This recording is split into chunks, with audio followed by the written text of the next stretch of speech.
So guys, reka nongere nguhe ikaze kuri channel yacu ya YouTube, kanda subscribe, share, wibuke no gukora kukazogera uko twa-uploadinze ujye ubona ama notification byihuse.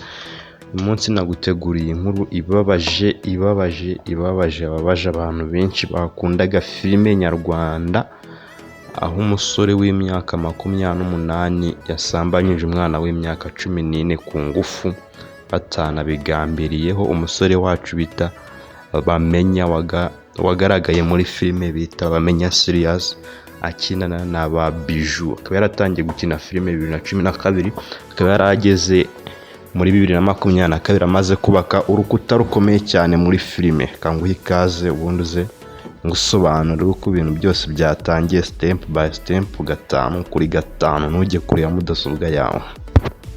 Reka nongere nguhe ikaze ku nkuru y'igifungo kirambuye cya Bamenya na Jua, ubwo yatsambanyije umwana bita Keza Anita ukomoka mu karere ka Kicukiro, umurenge wa Kimihurura, akagari ni Mudasoba. Akaba yaregereye ubushinjacyaha busaba ko hari uwamufashe ku ngufu batabiteguye, amushukisha ko bazakinana amafilime birangira atamushyizemo, akaba ari nayo mpamvu yatumye abishyira ku karubanda.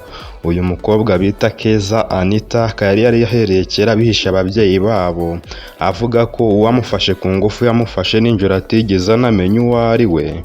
Inkuru irambuye ni ngewe uri kuyikugezaho, kanda subscribe unze guha ibisobanuro by'ukuntu byagenze kugira ngo agere aho basambanya umwana w'imyaka 14 birangira amuteye inda bibagiwe no gukoresha agakingirizo kabugenewe ariko bita kondomu.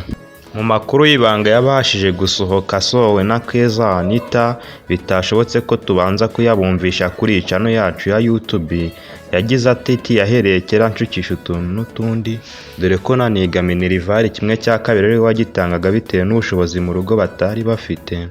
Nabonaga ari umuntu mwiza cyane, nta munyenge, ntabwo nari nzi ko yanyaka happiness bikarangira tugeze n'ahanera inda, none nkaba ngeze mu gihe cy'imvutsi, none mu rugo akaba barananyitakanye, dore ko nta kirengera ubu ngubu mfite. Nitabaza ubuyobozi kugira ngo burebe ko hari ikintu bwansayidira cyangwa se n'abakansayidira.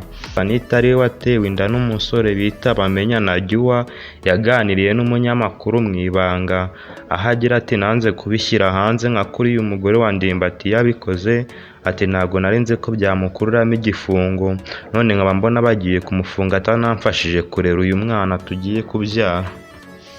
Bimwe mu bibazo abafana ba Bamenya na Jua cyangwa se abandi bantu bose bakundaga filime nyarwanda batangiye kwibaza ku mbuga za Instagram ndetse na Twitter, banditse mu makomenti cyane, aho bapostinze ko Bamenya na Jua yafunzwe yegera komenti 1000 mu isaha 3, aho bari barimo babaza ati za filime turazisezereye, u Rwanda rusigaye ahantu habi birubuzemo abanyarwenya.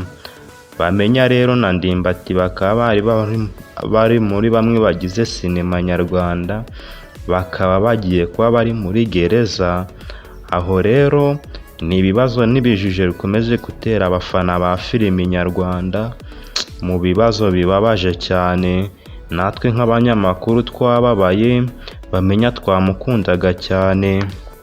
Reka nkomeze nguhe ikaze kuri YouTube yacu channel, mubwira ko channel yacu nta handi wasanga amakuru yizewe hatari kuri channel yacu.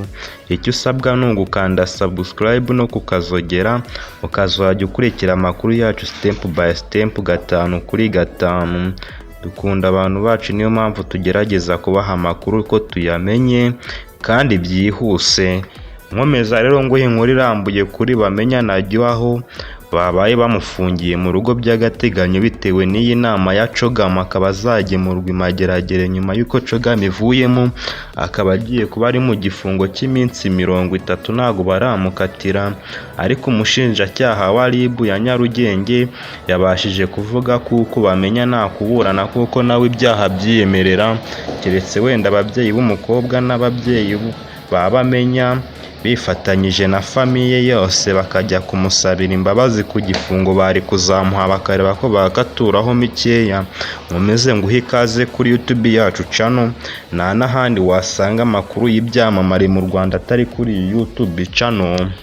Uyu Bamenya rero ubusanzwe akaba yari ari umusore w'imyaka 28 ufite ababyeyi be bombi baherereye mu karere ka Kimisagara, aho yavutse 1988, akaba yaraherereye Kigali Kicukiro, aho tuzi he karitsiye tutabasha kwibuka. Akaba ari umusore twari tumenyereho icyaha cyo kwitonda, dore ko atanakundaga abakobwa cyane ahubwo yakundaga gusetsa. Ibi bikaba byakomeje gutungura abantu benshi ku mbuga nkoranyambaga zigiye zitandukanye, bati Bamenya ntabwo turi gupfa kubyemera ko yafunzwe bya nyabyo.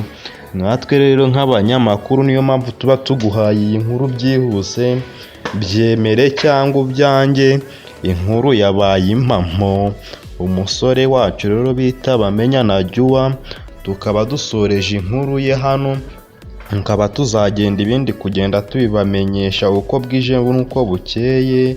Mu mitungo rero Bamenya yari ahagaze, yari umusore umaze gutera imbere, yari atunze imodoka ya miliyoni 350, aho yari ayifatanyije na timu yose bakinana filime, dore ko yari afite n'inzu mu karere ka Bugesera hitwa i Nyamata muri karitsiye y'Indatemwa.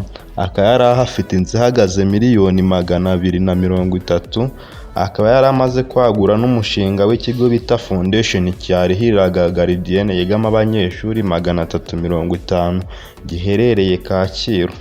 Murakoze cyane kudukurikira kuri channel yacu ya YouTube. Icyo ngusaba ni ukwegera hasi ukatwoherereza ibitekerezo byawe muri komenti. Dukunda abatugana n'abafana bacu badukurikira kuri YouTube channel na social media zacu zose zitandukanye. Kuri Instagram ni Alan TV Show, TikTok ndetse na Twitter, hose turahabaye na Facebook. Mugende mudufollowinga, amakuru yacu mujye muyabona aho muherereye hose. Waba ukoresha Facebook nawe ntitwakwibagiye, wajyaho ugasacinga Alan TV Show ukadukurikirana amakuru yacu step by step. Murakoze cyane, mukomeze kugira umunsi mwiza cyane.